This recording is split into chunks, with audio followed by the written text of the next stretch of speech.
Meta's Andromeda wants this. They really want this here. The reason why I said we want 2/3 video is comes directly from Meta. So they say you want to have a video, a static, and a reel. Well, that's 2 videos and a static, or 66% videos. But because they wanted us to have the video formats in 4 different formats. Well, why are they asking for more video engagement than statics? Like, they made a concerted effort to build an entire page in their presentation about this and how they should be addressing. Well, if video is a bigger factor to the algorithm of intent, then you want to have it stack the deck to what could be more intentful. So we said, well, if we're looking at just a campaign and we sort descending by amount spent, and we look at our hook rate here, so we had more statics than video. And then what ended up happening was it says, thanks for your 34 ads, where most of them are statics, but hey, you found a good video and it has a good hook rate. So everything else from here on down is basically just going to kind of be ignored. Meta's Andromeda wants this. They really want this here. Yeah. The reason why I said we want 2/3 video is comes directly from, well, I can't draw on that. It's right. It comes directly from Meta. Yeah. So they say you want to have a video, a static, and a reel. Well, that's 2 videos and a static, or 66% videos. We're extrapolating here, but yes, exactly. That's probably about right. Yep. And so because they wanted us to have the video formats in 4 different formats, kind of hi-fi, lo-fi treatment of a video, static, reel. So I was like, well, why are they asking for more video engagement than statics? Like, they made a concerted effort to build an entire page in their presentation about this and how they should be addressing. So I was like, well, okay, I understand this. Now, why? Well, if video is a bigger factor to the algorithm of intent, then you want to have it stack the deck to what could be more intentful. So we said, well, if we're looking at just a campaign like our dog's joint NC or whatever it may be, and we sort descending by amount spent, and we look at our hook rate here, you can see that this is a video and then a static, and then a video and a video, a static, and a video and a static, and then a static, static, static, static. So we had more statics than video. And then what ended up happening was it says, thanks for your 34 ads, where most of them are statics, but hey, you found a good video and it has a good hook rate. So you know what? Everything else from here on down is basically just going to kind of be ignored. Like, okay. Oh, crap. So yes, if we take 10, and I have a better example of this, I just can't showcase it because it's a company I didn't have permission to share. They did 9 statics and 1 video, and 90% of our spend is on the video because it has 33% hook rates. So if you have a good hook rate on a video, it kind of just screws up your statics. They're now just like nice to have remarketing reminders, but it's not driving conversions or growth or new customers or brand building or anything else. It's basically just like, you like that video, seen this picture, seen that picture, seen that picture. So we found out that yes, it makes sense to have 66% of your creative inside of Meta be video, because if one of those works, that's what's going to suck up. Even you can have 20% click-through rates be beat by 10% view rates or hook rates. It's very strange. So that's what's weird, is like the best hook rate, even if it sucks, is still better than the best click-through rate of a static, is what we're seeing so far. Yeah, definitely. And Meta's just telling us that, and you're seeing it obviously in the data. And the data doesn't lie. Speaking of not lying, we know Thomas from Austria never lies, but he's been waiting very, very patiently here. We should probably get over to questions. That was awesome, by the way. It's cool stuff, right? This is pretty cool, because we're not gonna be on Friday, and probably the Friday after that, because that's Boxing Day. I'm taking Boxing Day off. There you go.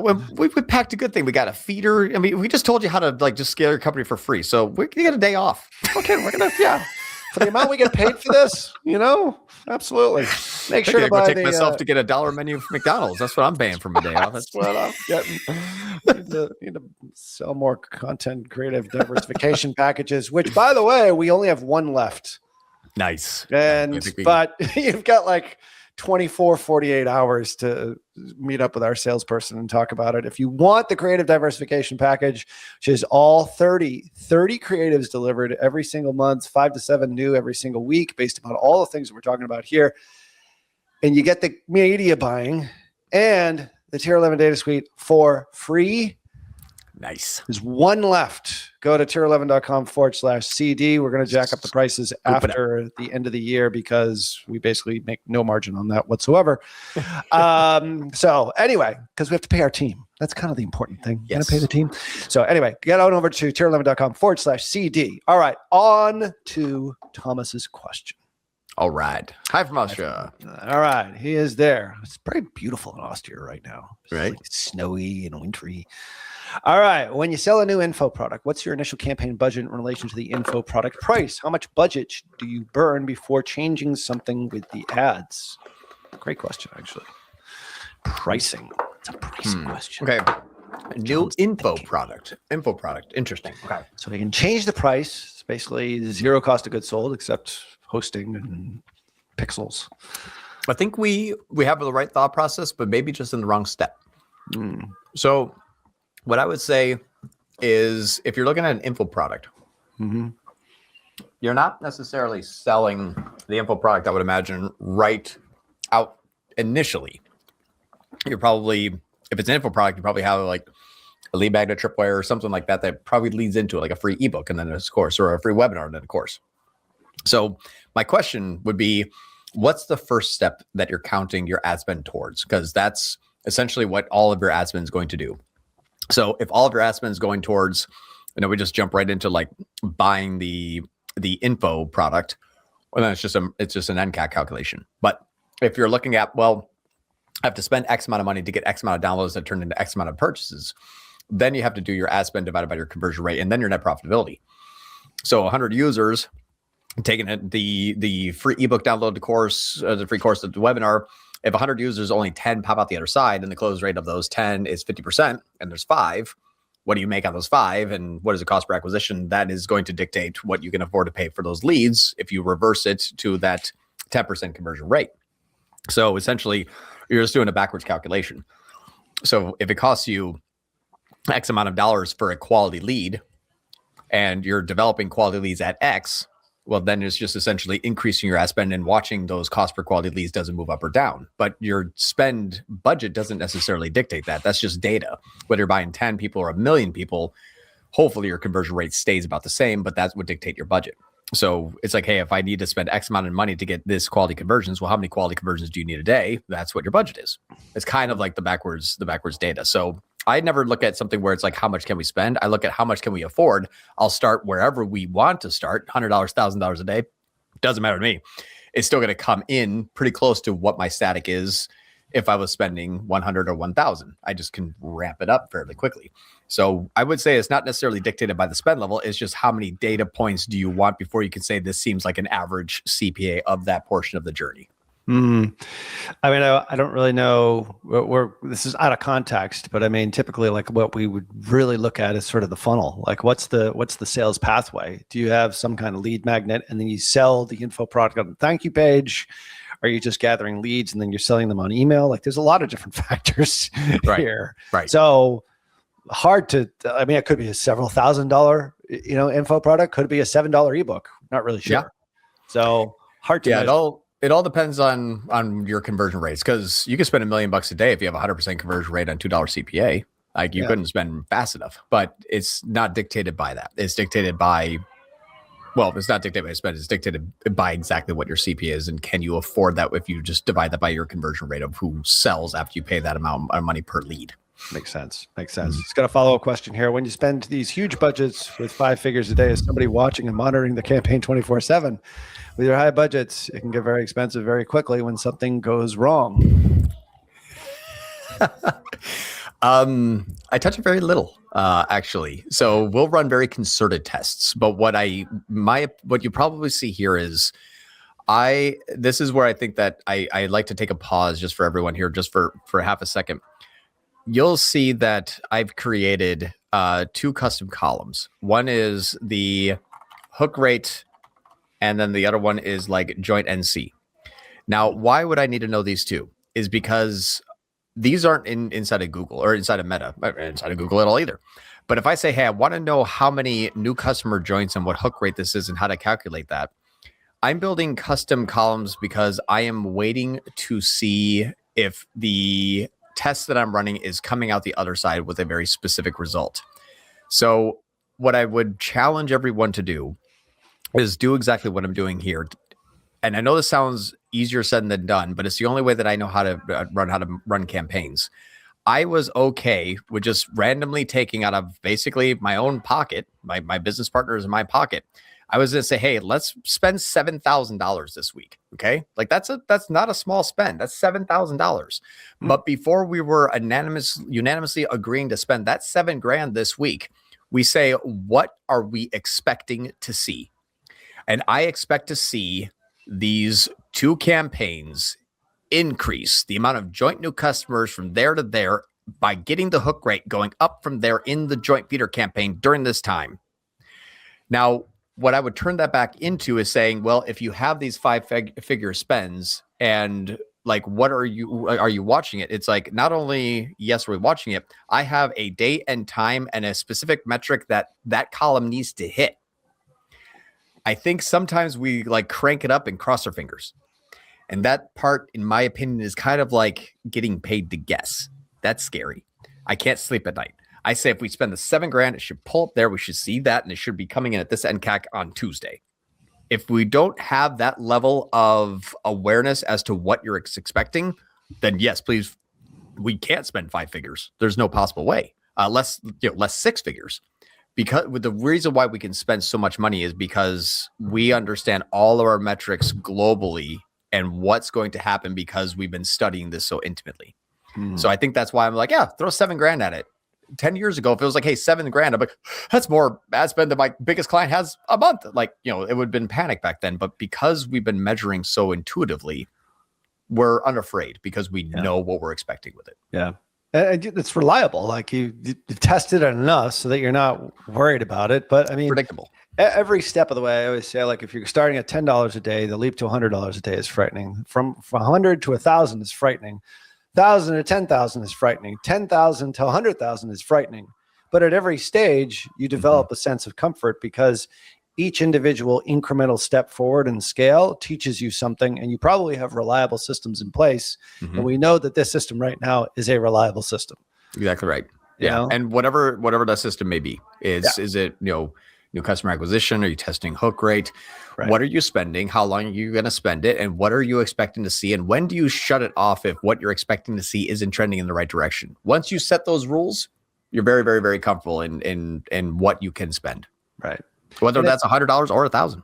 I'm more interested, I think, when you're scaling spend, I was always most concerned about something on site going wrong, like a button disappearing or a pixel all of a sudden, like some idiot. Or a new chat bot that went over the add to cart button. I've had that before. Like all that stuff. That's the first thing that I look for. Cause like when I'm spending that kind of money, I'll go in and I'll look at whatever my conversions are. If they go they're going like this and all of a sudden they go down like that, I'm like, there's something. That's what I'm concerned about. So yeah, I mean, we also have overspend alerts, like for overspending. Like there's a lot of different things, but anyway, it's the system, it's the process that matters. The result follows the process. We've got a good process here, and if you trust that, you're not going to be worried about it. So now, there's 2 things I would like to say, and this is going to add to that. So there are 2 different pieces of. I don't know why this thing isn't pulling. My history doesn't show up. If I type it in, I can see it auto completing, but like my drop down is blank. But I'll actually share with you 2 things here that I think is important. One, you're not going to be able to do for yourself because we had a custom built from us from a very smart individual. But if we look at this here, this is our 2 different media trackers. So I use these 2 here. We started with this, and this is what we said, hey, we need to know all these metrics. We took all of these metrics here that we look at every single day, and then we made it queryable. Yep. So now I can look and say, hey, how did the last 7 days do? And the last 7 days, I can see that here and apply. And then I can say, okay, well, what metrics? Let me do NCAC. How's NCAC doing? And then new customer rev, and then new customers. Yeah. Okay, great. Like, how is it trending, and what is it coming from in the day, and the gross revenue customer? What is our CAC new customer per day in totals? Like, this is all I look at. But what you'll see is I'll spend $7,000 and then I'll just close down Meta and I'll run over here and I'll watch this and say, how's Meta doing? I won't look at Meta and say, how is Meta doing? I have the custom columns in Meta, but if Meta says you made $1 billion, I'm like, not yet. And then until I go check what actually happened. Right. So multiple data sets, multiple data points, and know what you're measuring, what you're expecting, all that. Then yeah, you're very comfortable spending $10,000 because you have your bumpers and how you're measuring it. Yeah, makes a lot of sense. All right, let's get to this one here. We've got just a couple minutes left. Yep. Demruzel 404. Hey, John, question about the meta feeder strategy in the all product campaign. Are you sending traffic to one landing page, or are you mixing landing pages in that campaign? So every ad has its own dedicated. I don't use landing pages. I use either PDPs or relevant pages. They're all PDPs at this time. The PDP is less relevant to the user simply because the story in the ad is what's actually driving all the customer interest. Whether they click or not, it's okay for me. But the impression in the story is what I'm looking for. Yeah. So in my all products campaign, if they want to click on it, they're actually going to just skip the story and go right to the product page. But the ad is like it's like an iPhone picture of a dog on a couch. And sometimes they have like a bandage on their leg. It's whatever the client sent to us. We just get them from our own customers. Right. And so from there, yes, we would send it directly to the individual page. And it's actually very important for feeder strategy, because if you have two different SKUs, you don't want to send them both to the same homepage. That matters just like cool traffic to your site. Right. But if you have two different pieces of creative and they have two different PDPs and they have two different e-com tags and they have two different catalog items that they're viewing, that's a lot more data back to the algorithm. Now they're not seeing a person going to the site, they're seeing activity on the site and what activity started better. So you can feed the algorithm much better by saying this creative at this audience to this page, this product, this SKU, rather than necessarily like sending everything to the homepage. Then it just kind of blends everything together. So I like hyper specificity so that I can pull those levers. It's interesting because you're telling the story like in the newsfeed, like in the ad itself. Yeah, Wally Fat People. And they're like, all right, well, I'm convinced, or I want to check it out, so I'm going to go see the product. It would be interesting based on this question, though, is maybe a next level strategy is like, what if you actually had an advertorial instead of a PDP page? Or what if you had more of a sales page? Like, have you tested that? Because I think it's a good question there. My guess is it probably won't see a great amount of lift because they've already been pre-framed a lot of pieces of content in the news feed, in their ads. So it would be almost secondary. It would be almost like duplicate content to a certain degree. Like, just get me to the product. I'm already sold. I'm ready to buy it. Yeah, I think there's a mindset shift that people aren't really fully conscious of. We're actually brand building with these stories. So we tried it. We tried advertorials, we tried editorials, we even tried blog, like where it's like, this is a story of Penny, how Penny went from bad to good. And while it was very expensive, high click-through rates, high hook rates, everyone loved, not really hook rates, but everyone loved it. We didn't test hook rates back then, it was just click-through rates. Yeah. But everyone loved that stuff. Now, we didn't sell shit, but everyone loved the story. Right. And so what we figured out is, well, we don't want to necessarily just become like the non-profit that just showcases stories. So we said, well, what if we switched up the mindset that when you click, you're actually now being introduced to the product, not introduced to the story.